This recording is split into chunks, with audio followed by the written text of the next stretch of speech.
Question તમારો answer અમારો એ સિરીઝની અંદર આપનું સ્વાગત છે. આજનો જનરલ કોમન ક્વેશ્ચન અમને એ હતો કે સર અમારા જે બાળક છે એને અમદાવાદ એક્સ હતો તો વાય ઇન્સ્ટિટ્યૂટની અંદર મૂકવો છે. અમને ક્વેશ્ચન એ છે કે તમે અહીંયા ટાઈમલી સિલેબસ પૂરો કરશો અને તમે બેસ્ટ ફેકલ્ટી લઈ આવશો. એના આન્સરના અંદરમાં લગભગ ફેકલ્ટી સાથે વાત ચાલુ થઈ ગઈ છે અને વાત પૂરી પણ થઈ ગઈ છે. 4 સબ્જેક્ટ્સમાંથી 3 સબ્જેક્ટ્સ ઓલરેડી સ્ટાર્ટ થઈ ગયા છે. લો જે સબ્જેક્ટ છે એક્સ હતો તો વાય ઇન્સ્ટિટ્યૂટ સાથે અમારે વાત થઈ ગઈ છે અને ત્યાંથી ફેકલ્ટી આવવાની ચાલુ થઈ જશે. અમે તમને 100% ખાતરી આપીએ છીએ કે આગળના વિધિન 10 કે 15 દિવસની અંદર ત્યાંથી ફેકલ્ટી અહીંયા આવવાનું ચાલુ થઈ જશે. સો બેસ્ટ ફેકલ્ટી તમને તમારા જ એરિયાની અંદર મળવાની છે. નેક્સ્ટ ક્વેશ્ચન કે અમે સિલેબસ જે છે તમે ટાઈમલી કમ્પ્લીટ કરશો.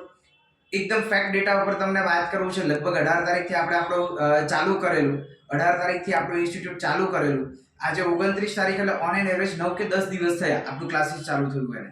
એના અંદરમાં અકાઉન્ટ્સના ઓલરેડી 2 ચેપ્ટર પતી ગયા છે. ઇકોનોમિક્સની અંદર ઓલમોસ્ટ 2 ચેપ્ટર પતી ગયા છે. મેથ્સની અંદર 1 ચેપ્ટર જે આજે અમદાવાદથી ફેકલ્ટી વિઝિટ થવાનું ચાલુ થઈ ગયું છે. સો મેથ્સની ફેકલ્ટી કે જે અમદાવાદથી આવેલા એમનું 1 ચેપ્ટર ઓલમોસ્ટ લગભગ 60 થી 70% જેટલું કમ્પ્લીટ થઈ ગયેલું છે. જ્યારે લોજિકલ રીઝનિંગની અંદર ઓલમોસ્ટ 2 ચેપ્ટર કમ્પ્લીટ થવાના આવે છે.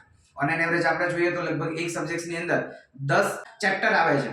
સો 10 માંથી એવરેજ આપણે 6 જેટલા ચેપ્ટર તો ઓલરેડી પતી ગયા છે. સો આપણે એવું કહી શકીએ કે 10 દિવસની કે 12 દિવસ જેટલા ટૂંકા સમયની અંદર, બીકોઝ આપણો જે ટાઈમિંગ છે સવારે 8 થી લઈને સાંજના 4 વાગ્યા સુધીનો આપણો ક્લાસીસનો ટાઈમ છે.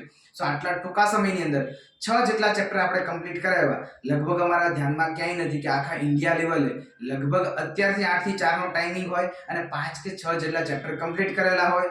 સો ક્વેશ્ચન તમારો, આન્સર અમારો. બેસ્ટ ફેકલ્ટી લઈ આવીશું તમારા માટે અને વિધિન અંદર તમારો જે સિલેબસ છે પૂરો થઈ જશે. બીકોઝ ફેક્ટર ડેટા હશે કે અમારે ઓલરેડી 5 જેટલા ચેપ્ટર તો પૂરા થઈ ગયા છે. Thank you.